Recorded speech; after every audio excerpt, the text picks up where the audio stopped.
We are talking about, what happened in Ashaiman, where the military took over Ashaiman and brutalized some citizens. Some of them are innocent, we must say. Others, yes, they might be hooligans. But is it a step in the right direction with regards to what the military did? Well, first of all, let me say that we are not even sure whether a single one of them might be part of, that lynch squad that killed the officer in question. The action of the military was uncalled for. It's tantamount to... Hello, can you hear me? I can hear you, Adib. Please continue. Okay, so it's tantamount to mob mentality. And it doesn't make the military any different from those who killed the said officer. The actions of the military is horrendous and must be condemned as such. To add insult to injury, the military issued a statement which I felt was detrimental to their PR, because already we all saw the videos making rounds on social media. Some individuals were given water from the gutter to even drink. And it makes me wonder what the military sought to achieve by doing what they did, which I must say is inconsistent with our democratic values. Right. Now, Adib, people are of the opinion that anytime these things happen, the government will say that they will solve it, a law will solve it. But at the end of the day, justice is never served. Let's take a look at Major Mohammed's justice, still hanging. We have Ahmed Swale's justice, still hanging. And hence, people feel that this is a step in the right direction because this will some way, somehow bring some sort of sanity in notorious neighborhoods. I couldn't have agreed with you more because the thing is, we have the fundamental issues.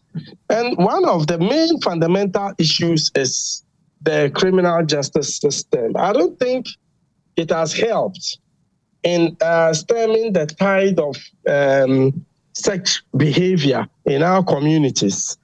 Major Mohammed's case is still in court, and it makes me wonder how on earth such a case can be in court for such a long time. That is why a lot of people feel that, they feel invincible. They feel that they can take matters into their own hands, do as they like. Worst case scenario, the case is going to last for as long as possible in court. And in the end, maybe they might say the state has no interest any longer in the case. So the justice system, I must say, is a guilty party to our inability to address the issue of instant injustice in Ghana. Secondly, the inability of the police to also instantaneously, within 24, 48, 72 hours, make headways when it comes to murder investigations is also part of the problem. Because so far as I am concerned,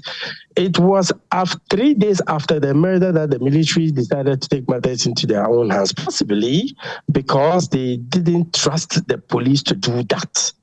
All right. And that, I must say, is also problematic because as a criminal researcher, I do know that within those hours, 24 to 72 hours, if you don't establish major leads, then any single minute beyond that, you lose an opportunity to break the case. So these are the fundamental issues we need to address, not the galvanization of military, human resource, and logistics, as if Ghana was at war, as if it was a major counter-terrorism operation. That, I must say, is unfortunate, and definitely someone has to pay for this. Right. Someone has to pay for the fact that, there were so many military men in there. Is that what you're saying? Adib. Can you come again, please? You're saying that somebody has to pay for, Yes, I can hear you. you are saying that somebody has to pay for the number of logistics that were deployed for that particular operation. Is that what you're saying? We just want to get it. We just want to understand what you're saying. No, what I'm saying is someone has to pay for. Absolutely, someone has to pay for the actions of the military. Okay. Because now it has emerged that it was officially sanctioned from the very top. So who did the sanctioning? We need to know. Okay. Now, there was too much. What do we call excesses? There was wanton display of lawlessness, and definitely someone has to pay, because we're a country that is governed by the rule of law, and we cannot afford to continue letting this happen. Right. Now, Adib, there are some Ghanaians who are of the opinion that there are some areas that are too notorious and they ought to go through this to be silenced so that we can bring some sanity in there. And the action of the military probably could bring some sanity in this particular area, because when, it came out there, I remember vividly how somebody actually sent me a message that she served in Ashaiman and she doesn't, know the day that she went to work and there wasn't a gun drawn on her head trying to take her, things. And you are asking yourself, why should this be happening in these communities or these areas? Because you have the police forces there. So why is this happening? Isn't it about time that we have the military intervention to bring sanity in these areas?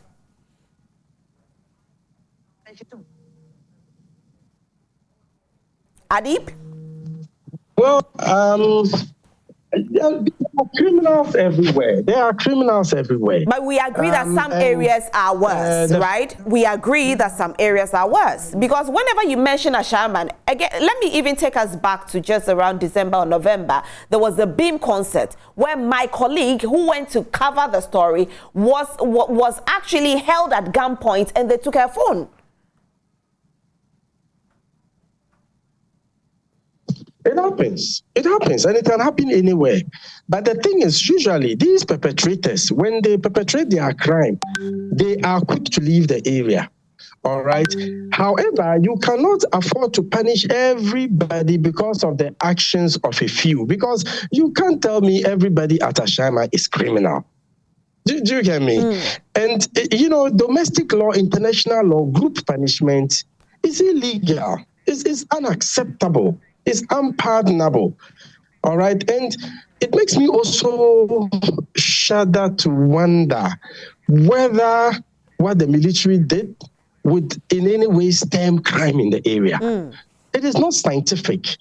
They said it was intelligence-led, but there's nothing intelligent about that operation. It was completely unintelligent. You see, there's no empirical data to prove that by going after everybody within a community, you stem the tide of crime. No way. Adib, what about the thoughts that, when these things happen, there are always people who have seen what is happening. We have, whistleblowers, we have watchers in the community, we have, the mouthpiece of the community who are supposed to protect the community and make sure there's sanity in the community. However, they see these things happening, they keep quiet about it, they never say anything, and these things keep continuing. And so maybe if somebody out there speaks about it and they are able to pluck out these weeds, then we know that there'll be sanity in there. Maybe the military went in there to make sure that, somebody will speak for them to be able to pluck out the weeds. It is not our responsibility to do that. We only are supposed to cooperate with the police and give them information. All right. But it is not our responsibility. And what rather the military did is going to distort the relationship between the civilians and the security services on the other hand. All right. Because before you are able to effectively fulfill your mandate, you should have had cooperation, constant, and what do you call it? Information should be coming from the civilian population. But with what has happened, it's only going to breed mistrust. and lack of confidence in the security services. There are many issues with respect to what you just spoke about, witness protection regime in Ghana. Just recently, I think 2-3 days ago, there was a story about someone, a police witness, who feels his life is in danger because his cover has been blown. There are a number of reasons why people don't give out information, not because they deliberately, consciously shield the criminals, but because of a lot of factors. One of it being the fact that, to some extent, they don't trust the police. Maybe their cover would be blown. To some extent, the criminals would get to know and come after them. In some communities in Ghana, the residents feel safer in the hands of even the criminals than the security services. Okay, so it's a combination of factors, all right, and we cannot assume based on that indeed people are shielding these criminals. No. Right. Now, Adib, we also agree that the military has their own police, and anything that happens with regards to the military, they will tackle it themselves because they have the military police, and that is where they have handed over the 184 people that they arrested. And so if they have their own police, do they still have to depend on the other police force instead of theirs?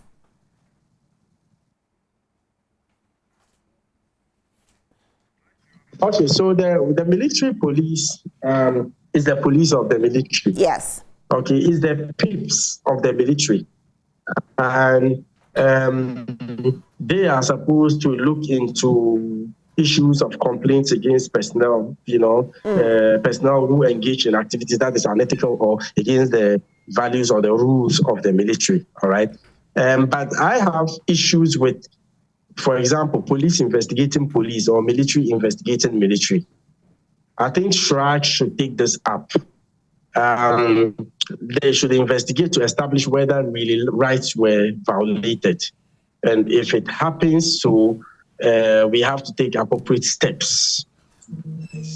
All right. Adib, thank you so much for joining us. To ensure that Adib, I think the network, I can hardly hear you. Hello?